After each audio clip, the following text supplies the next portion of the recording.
जय हिंद। सर्वांना 78व्या स्वातंत्र्य दिनाच्या हार्दिक शुभेच्छा। आज आपला मोठा आनंदाचा दिवस आहे। स्वातंत्र्य दिन आहे म्हणून आपण तिरंगा कलरची मिल्क बर्फी बनवणार आहोत। त्यासाठी लागणारे साहित्य आहे मिल्क पावडर, साखर, तूप, काजू, बदाम आणि पिस्ता। कढईमध्ये 300 ग्रॅम मिल्क पावडर घेतली आहे आणि 150 ग्राम तूप घेतले आहे। म्हणजे मिल्क पावडर जेवढी आहे त्याच्या अर्धे तूप घ्यायचे। आता दोन्ही सर्व छान मिक्स करून घ्यायचे। सर्व एकदम एकजीव झाले पाहिजे असे मिक्स करून घ्यायचे। बघा किती छान मिक्स झाले आहे। अशा पद्धतीने मिल्क पावडर आणि तूप छान मिक्स करून घ्यायचे। असा गोळा झाला पाहिजे इतपत मिक्स करायचे। आता कढईमध्ये पेलाभर पाणी ओतून घ्यायचे। म्हणजे 100 मिली पाणी एवढे ओतून घ्यायचे आणि त्यामध्ये 450 ग्रॅम एवढी साखर घालून घ्यायची। साखर पाण्यामध्ये छान विरघळून घ्यायची आणि आपल्याला एकतारी पाक बनवून घ्यायचा आहे। मिल्क बर्फीसाठी एकतारी पाक लागतो। आता काजू, बदाम आणि पिस्ता छान सोलून घेऊन बारीक तुकडे करून घेतले आहेत। तुमच्या आवडीनुसार तुम्ही कोणतेही ड्रायफ्रूट घालू शकता। आता सर्व बारीक करून घ्यायचे आणि आपण ज्या ट्रेमध्ये बर्फी सेट करणार आहे त्या ट्रेमध्ये बटर पेपर घालून घेऊन त्यावरून सर्व ड्रायफ्रूट पसरून घ्यायचे। आता मस्त छान एकतारी पाक तयार झाला आहे।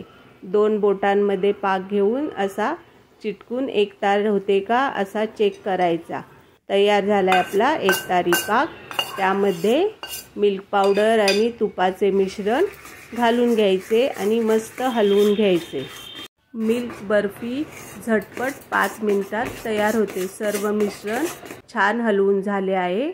आता सफेद कलर ट्रेमध्ये सेट व्हायला काढून घेतला आहे आणि उरलेल्या मिश्रणाचे 2 भाग करून त्यामध्ये एकामध्ये केसरी कलर आणि दुसऱ्यात हिरवा कलर घालून घेऊन छान मिक्स करून घेतले आहे।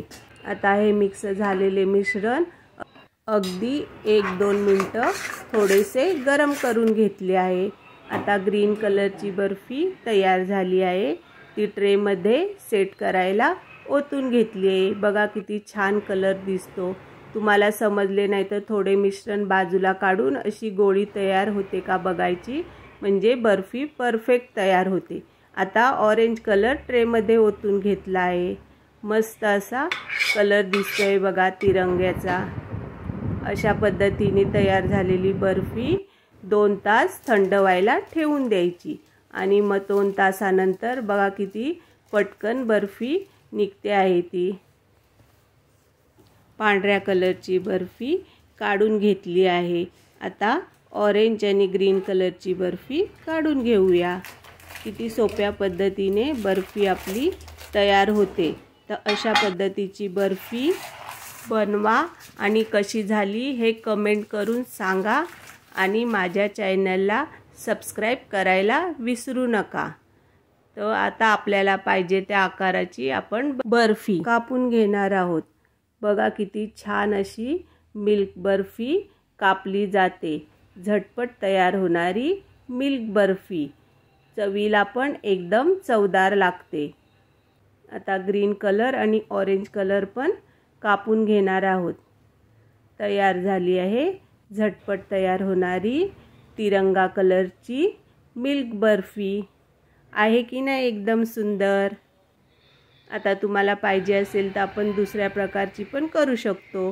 3 कलरचे पीस घेऊन एकावर एक ठेवून असे छान हाताने दाबून छोटे छोटे तिरंग्याचे कलरची पण एकसाथ बर्फी करू शकतो। बर्फी बघा किती मऊ झाली आहे, तोंडात टाकताच विरघळते। तर या मग टेस्टी अशी तिरंगा कलरची बर्फी खायला। व्हिडिओ कसा वाटला हे कमेंट करून सांगा। धन्यवाद।